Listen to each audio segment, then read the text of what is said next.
Hi viewers, ಕರುನಾಡ ಕೈರುಚಿ ಕ್ರಿಯೇಷನ್ಸ್ಗೆ ಸ್ವಾಗತ. ನಾನಿವತ್ತು ನಿಮ್ಮೊಟ್ಟಿಗೆ ಬಸ್ಸಾರು ರೆಸಿಪಿನ ಶೇರ್ ಮಾಡ್ಕೊಳ್ತಾ ಇದ್ದೀನಿ. ಅನ್ನ ಮುದ್ದೆಗೆಲ್ಲ ಸೂಪರ್ ಆಗಿರುತ್ತೆ. ಬಸ್ಸಾರು ಅಂದರೆ ಯಾರಿಗೂ ಇಷ್ಟ ಆಗಲ್ಲ ಹೇಳಿ, ಎಲ್ರಿಗೂ ಇಷ್ಟ ಆಗೇ ಆಗುತ್ತೆ. ನಾನಿವತ್ತು ಎಲೆಕೋಸನ್ನ ಉಪಯೋಗಿಸ್ಕೊಂಡು ಬಸ್ಸಾರನ್ನ ಮಾಡ್ತಾ ಇದ್ದೀನಿ. ಹೇಗೆ ಮಾಡೋದು ಅಂತ ನೋಡೋಣ. ಸ್ಟವ್ ಮೇಲೆ ಒಂದು ಪಾತ್ರೆ ಇಟ್ಕೊಂಡು ನೀರನ್ನ ಕಾಯಲಿಕ್ಕೆ ಇಟ್ಕೊಂಡಿದ್ದೀನಿ. ನಾನಿಲ್ಲಿ 1.5 ಲೀಟ್ರ್ ಆಗೋಷ್ಟು ನೀರನ್ನು ಕಾಯಲಿಕ್ಕೆ ಇಟ್ಕೊಂಡಿದ್ದೀನಿ.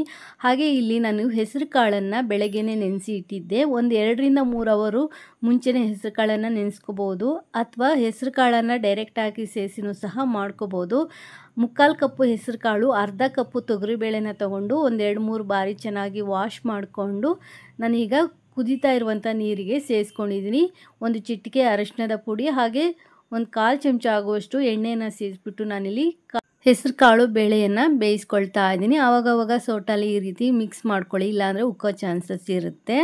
ಅಷ್ಟರೊಳಗಡೆ ನಾನಿಲ್ಲಿ ಕೋಸನ್ನು ಕಟ್ ಮಾಡಿಕೊಂಡು ಕ್ಲೀನ್ ಮಾಡ್ಕೊಳ್ತೀನಿ. ನಾನಿಲ್ಲಿ ಒಂದು 2-3 ಲೇಯರು ಕೋಸಿನ ಮೇಲೆ ಇರುವಂಥ ಎಲೆಯನ್ನು ತೆಗೆದುಬಿಟ್ಟು ನಂತರ ಮಧ್ಯಭಾಗಕ್ಕೆ ಕಟ್ ಮಾಡ್ಕೊಳ್ತಾ ಇದ್ದೀನಿ. ನಿಮಗೆ ಎಷ್ಟು ಕೋಸು ಬೇಕೋ ಅಷ್ಟು ಕೋಸನ್ನು ನೀವಿಲ್ಲಿ ಬಳಸ್ಕೋಬಹುದು. ನಾನಿಲ್ಲಿ ಅರ್ಧ ಕೋಸನ್ನು ತೊಗೊಂಡು ನಾನು ಈ ರೀತಿಯಾಗಿ ಕಟ್ ಮಾಡ್ಕೊಳ್ತಾ ಇದ್ದೀನಿ. ಸಣ್ಣ ಸಣ್ಣದಾಗಿ ಕಟ್ ಮಾಡ್ಕೊಳ್ಳಿ. ಒಂದ್ಸಲಿ ಕೋಸನ್ನು ನೀಟಾಗಿ ನೋಡ್ಕೊಳ್ಳಿ, ನೀಟಾಗಿದೆಯಾ ಅಂತ ಹೇಳಿ. ಕೆಲವು ಟೈಮು ಕೋಸುಗಳಲ್ಲೆಲ್ಲ ಹುಳಗಳಿರುತ್ತೆ, ಅದಕ್ಕೋಸ್ಕರ ಒಮ್ಮೆ ನೋಡಿಕೊಂಡು ನೀಟಾಗಿ ಸಣ್ಣ ಸಣ್ಣದಾಗಿ ಕಟ್ ಮಾಡ್ಕೊಳ್ಳಿ. ಕಟ್ ಮಾಡಿಕೊಂಡು ನಾನೊಂದು ಬೌಲ್ಗೆ ಸೇರಿಸ್ಕೊಳ್ತೀನಿ. ನೀವು ಹೆಸರು ಕಾಳು ಮತ್ತು ತೊಗರಿಬೇಳೆನ ಒಂದು ವಿಷಲ್ ಆದರೂ ಕೂಗಿಸ್ಕೋಬೋದು, ಅಥವಾ ಓಪನ್ ಪಾತ್ರೆನಲ್ಲೂ ಸಹ ಬೇಯಿಸ್ಕೋಬೋದು. ನಾನಿಲ್ಲಿ ಬೇಯಲಿಕ್ಕೆ ಇಟ್ಕೊಂಡು ತರಕಾರಿನ ಕಟ್ ಮಾಡ್ಕೊಳ್ತಾ ಇದ್ದೀನಿ. ಕೋಸನ್ನ ನೋಡಿ ಈ ರೀತಿ ಸಣ್ಣದಾಗಿ ಕಟ್ ಮಾಡಿಕೊಂಡು ಎತ್ತಿಟ್ಕೊಂಡಿದ್ದೀನಿ. ಅಷ್ಟರೊಳಗಡೆ ನಾನು ಮಧ್ಯದಲ್ಲಿ ಕಾಳು ಯಾವ ರೀತಿ ಬೇಯ್ತಾ ಇದೆ ಅಂತ ಬಿಟ್ಟು ಒಂದ್ಸಲಿ ಸೌಟಲ್ಲಿ ಮಿಕ್ಸ್ ಮಾಡ್ಕೊಳ್ತಾ ಇದ್ದೀನಿ. ಕೋಸನ್ನು ಅರ್ಧ ಕಟ್ ಮಾಡ್ಕೊಂಡಿದ್ದೀನಿ, ಇನ್ನು ಅರ್ಧ ಎತ್ತಿಟ್ಕೊಂಡಿದ್ದೀನಿ. ಒಂದು 1/4 ಚಮಚ ಕಲ್ಲುಪ್ಪನ್ನು ಸೇರಿಸ್ಬಿಟ್ಟು ನೀರನ್ನು ಸೇರಿಸ್ಬಿಟ್ಟು 10 ನಿಮಿಷ ನೆನೆಯಲಿಕ್ಕೆ ಇಟ್ಬಿಡ್ತೀನಿ. ಅದೊಂದು 10 ನಿಮಿಷ ನೆನೆಯಲಿಕ್ಕೆ ಬಿಟ್ಬಿಡಿ. ಕೋಸು ಬೇಯಬೇಕಾದ್ರೆ ಸ್ವಲ್ಪ ಕೆಮಿಕಲ್ಸ್ನ ಜಾಸ್ತಿ ಯೂಸ್ ಮಾಡಿರ್ತಾರೆ. ಸೊ ಅದಕ್ಕೋಸ್ಕರ ನಾವು ಕೋಸನ್ನ ಒಂದು ಸ್ವಲ್ಪ ಉಪ್ಪು ನೀರಲ್ಲಿ ಚೆನ್ನಾಗಿ ನೆನೆಸಿಟ್ಬಿಟ್ಟು ವಾಶ್ ಮಾಡ್ಕೋಬೇಕು. ಉಪ್ಪು ನೀರಲ್ಲಿ ನೆನೆಸಿ 10 ನಿಮಿಷ ಆದಮೇಲೆ ಒಂದು 2-3 ಬಾರಿ ಚೆನ್ನಾಗಿ ವಾಶ್ ಮಾಡ್ಕೊಳ್ಳಿ. ಅಷ್ಟರೊಳಗಡೆ ಬೇಳೆ ಅರ್ಧ ಬೆಂದ ನಂತರ, ಕಾಳು ಮತ್ತು ಬೇಳೆ ಅರ್ಧ ಬೆಂದ ನಂತರ ಒಂದು ಟೊಮಟೊನ ತೊಳೆದ್ಬಿಟ್ಟು ಮಧ್ಯಭಾಗಕ್ಕೆ ಕಟ್ ಮಾಡಿಕೊಂಡು ನಾನಲ್ಲಿ ಬೇಯಲಿಕ್ಕೆ ಸೇರಿಸ್ಕೊಂಡಿದ್ದೀನಿ. ನಂತರ ಕೋಸನ್ನು ಸಹ ಒಂದು 2-3 ಬಾರಿ ಚೆನ್ನಾಗಿ ವಾಶ್ ಮಾಡಿ ಸೋಸಿ ಇಟ್ಕೊಂಡಿದ್ದೀನಿ. ಈಗ ಬೇಳೆ ಮತ್ತು ಕಾಳು ಬೆಂದಿದೆಯಾ ಅಂತ ಒಮ್ಮೆ ಈ ರೀತಿ ಚೆಕ್ ಮಾಡ್ಕೊಳ್ಳಿ. ಕಾಳು ಬೇಳೆ ಬೆಂದ ನಂತರ ನಾನು ಒಂದು ಸ್ವಲ್ಪ ಕಾಳನ್ನು ಎತ್ತಿಟ್ಕೊಳ್ತಾ ಇದ್ದೀನಿ. ನಾನು ರುಬ್ಲಿಕ್ಕೆ ಬರೀ ಕಾಳು ಬೇಳೆನ ಮಾತ್ರ ಇಲ್ಲಿ ಉಪಯೋಗಿಸ್ಕೊಳ್ತಾ ಇದ್ದೀನಿ. ನೀವು ಬೇಕು ಅಂದರೆ ಕೋಸು ಜೊತೆ ಬೇಯಿಸ್ಬಿಟ್ಟು ಆ ಕಾಳನ್ನು ಸಹ ನೀವು ಇಲ್ಲಿ ಸೇರಿಸ್ಕೋಬೋದು. ನಿಮಗೆ ಯಾವ ರೀತಿ ಇಷ್ಟ ಆಗುತ್ತೆ ಅಂತ ನೋಡ್ಕೊಳ್ಳಿ. ನಾನು ಬರೀ ಕಾಳು ಮತ್ತು ಬೇಳೆ ಏನಿದೆ ಅದು ಮತ್ತು ಟೊಮಟೊನ ಏನಿದೆ ಅದನ್ನ ಬೇಯಿಸಿರೋದನ್ನು ಒಂದು ಸೌಟಾಗೋಷ್ಟು, ದೊಡ್ಡ ಸೌಟಲ್ಲಿ ಒಂದು ಸೌಟಾಗೋಷ್ಟು ಎತ್ತಿಟ್ಕೊಂಡಿದ್ದೀನಿ. ಈಗ ವಾಶ್ ಮಾಡಿ ಇಟ್ಕೊಂಡಿರುವಂತಹ ಕೋಸನ್ನು ನಾನಿಲ್ಲಿ ಸೇರಿಸ್ಕೊಳ್ತಾ ಇದ್ದೀನಿ. ಈಗ ಕೋಸನ್ನು ಸೇರಿಸ್ಬಿಟ್ಟು ಬೇಯಿಸ್ಕೊಳ್ಳಿ. ಕೋಸು ಬೇಗನೆ ಬೇಯುತ್ತೆ, ಹೆಚ್ಚು ಸಮಯ ಏನು ತೆಗೆದುಕೊಳ್ಳಲ್ಲ. ಒಂದು 7 ರಿಂದ 8 ನಿಮಿಷದಲ್ಲಿ ಕೋಸು ಬೇಯ್ಕೊಳ್ಳುತ್ತೆ. ಈಗ ಕೋಸನ್ನ ಬೇಯಲಿಕ್ಕೆ ಬಿಟ್ಬಿಡಿ. ಅಷ್ಟರೊಳಗಡೆ ನೀವು ಮಸಾಲೆನ ರುಬ್ಕೊಳ್ಳಿಕ್ಕೆ ಈರುಳ್ಳಿ ಎಲ್ಲ ಕಟ್ ಮಾಡ್ಕೊಳ್ಳಿ. ಕೋಸು ಅರ್ಧ ಬೆಂದ ನಂತರ ನಾನಿಲ್ಲಿ ಕಲ್ಲುಪ್ಪನ್ನು ಸೇರಿಸ್ಕೊಳ್ತಾ ಇದ್ದೀನಿ. ಒಂದು ಅರ್ಧ ಚಮಚ ಆಗೋಷ್ಟು ಕಲ್ಲುಪ್ಪನ್ನು ಸೇರಿಸ್ಬಿಟ್ಟು ಒಂದು 5 ನಿಮಿಷಗಳ ಕಾಲ ಬೇಯಿಸ್ಕೊಳ್ಳಿ.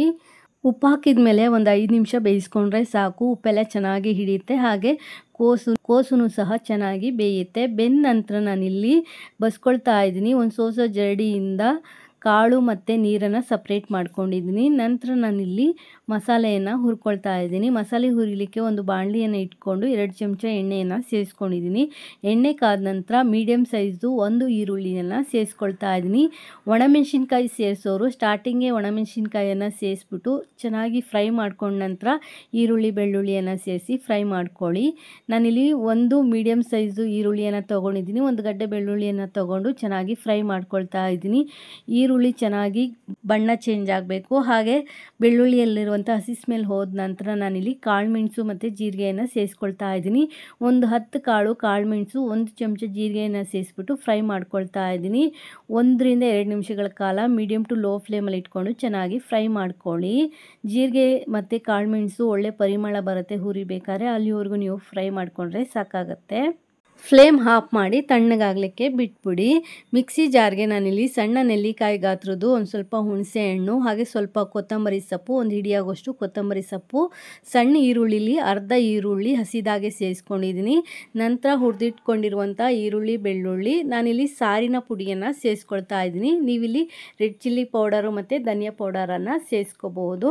3 ಚಮಚ ಸಾರಿನ ಪುಡಿ ಹಾಗೆ 3 ಚಮಚ ಫ್ರೆಶ್ ಆಗಿರುವಂಥ ತೆಂಗಿನಕಾಯಿ ತುರಿಯನ್ನು ಸೇರಿಸಿ ಚೆನ್ನಾಗಿ ರುಬ್ಕೊಂಡು ನಂತರ ನಾನೇನು ಕಾಳು ಮತ್ತು ಟೊಮೆಟೊನ ಎತ್ತಿಟ್ಕೊಂಡಿದ್ದೆ ಅದನ್ನ ನಾನಿಲ್ಲಿ ಸೇರಿಸ್ಕೊಳ್ತಾ ಇದ್ದೀನಿ. ಸೇರಿಸ್ಕೊಂಡು ಚೆನ್ನಾಗಿ ನುಣ್ಣಗೆ ರುಬ್ಕೊಳ್ಳಿ. ಈ ರೀತಿ ನುಣ್ಣಗೆ ರುಬ್ಬಿ ಎತ್ತಿಟ್ಕೊಳ್ಳಿ.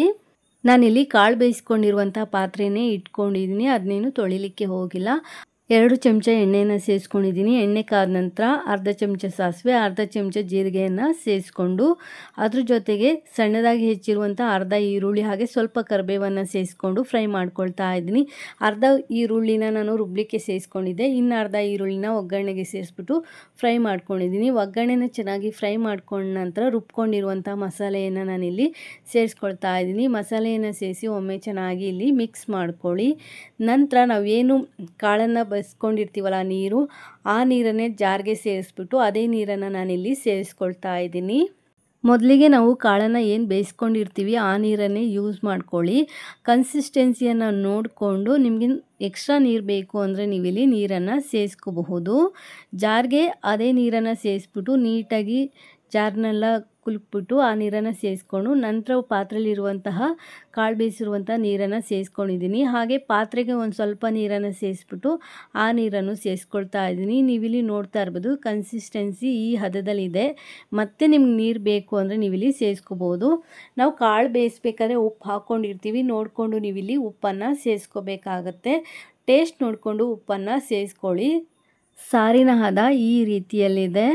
ಈಗ ನೀವು ಉಪ್ಪು ಹುಳಿ ಖಾರನ ಮತ್ತೊಮ್ಮೆ ಚೆಕ್ ಮಾಡ್ಕೊಳ್ಳಿ. ಬೇಕು ಅಂದರೆ ನೀವಿಲ್ಲಿ ಒಂದು ಸ್ವಲ್ಪ ಹುಣಸೆಹಣ್ಣಿನ ರಸನ ಸೇರಿಸ್ಕೋಬೋದು. ಹಾಗೆ ಉಪ್ಪು ಕಡಿಮೆ ಇದ್ದರೆ ಉಪ್ಪನ್ನು ಸೇರಿಸ್ಕೊಳ್ಳಿ. ಖಾರ ಕಡಿಮೆ ಇದ್ದರೆ ಖಾರ ಪುಡಿ ಅಥವಾ ನೀವಿಲ್ಲಿ ಸಾರಿನ ಪುಡಿಯನ್ನು ಸೇರಿಸ್ಬಿಟ್ಟು ಚೆನ್ನಾಗಿ ಕುದಿಸ್ಕೊಳ್ಳಿ. ಒಂದು 5ರಿಂದ 6 ನಿಮಿಷಗಳ ಕಾಲ ಸಾರನ್ನ ಚೆನ್ನಾಗಿ ಕುದಿಸ್ಕೊಂಡ್ರೆ ಸಾಕಾಗುತ್ತೆ. ಚೆನ್ನಾಗಿ ಕುದಿಸ್ಕೊಂಡ್ಮೇಲೆ ಫ್ಲೇಮನ್ನು ಆಫ್ ಮಾಡಿ ಬಿಸಿ ಬಿಸಿಯಾಗಿ ಸರ್ವ್ ಮಾಡಿ. ಈಗ ಪಲ್ಯನ ಹೇಗೆ ಒಗ್ಗರಣೆ ಮಾಡ್ಕೊಳ್ಳೋದು ಅಂತ ನೋಡೋಣ.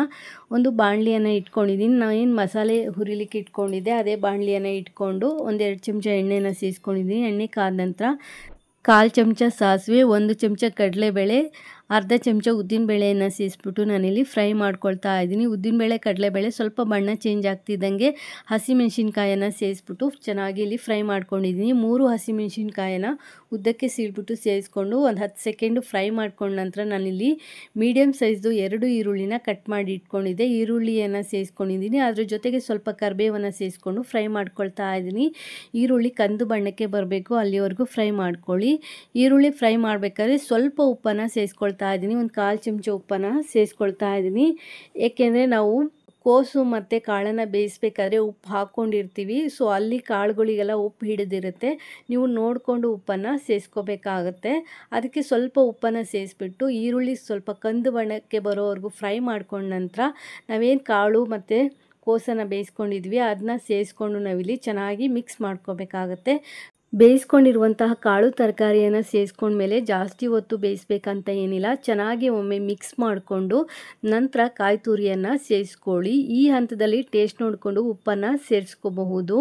ನನಗೆ ಉಪ್ಪು ಕರೆಕ್ಟಾಗಿದೆ, ಅದಕ್ಕೆ ನಾನಿಲ್ಲಿ ಉಪ್ಪನ್ನು ಸೇರಿಸ್ಕೊಂಡಿಲ್ಲ. ಹಾಗೆ 3 ಚಮಚ ಆಗುವಷ್ಟು, ದಪ್ಪ ಚಮಚದಲ್ಲಿ 3 ಚಮಚ ಆಗುವಷ್ಟು ಫ್ರೆಶ್ ಆಗಿರುವಂಥ ಕಾಯಿ ತುರಿಯನ್ನು ಸೇರಿಸ್ಬಿಟ್ಟು ಚೆನ್ನಾಗಿ ಮಿಕ್ಸ್ ಮಾಡಿಕೊಂಡು 1 ನಿಮಿಷ ಚೆನ್ನಾಗಿ ನಾನಿಲ್ಲಿ ಫ್ರೈ ಮಾಡ್ಕೊಳ್ತೀನಿ. ಕಾಯಿ ತುರಿ ಹಾಕಿದ್ಮೇಲೆ 1 ನಿಮಿಷ ಅಥವಾ 1 ಅಥವಾ 2 ನಿಮಿಷ ಚೆನ್ನಾಗಿ ಫ್ರೈ ಮಾಡಿಕೊಂಡು ಫ್ಲೇಮನ್ನು ಆಫ್ ಮಾಡ್ಕೊಳ್ಳಿ.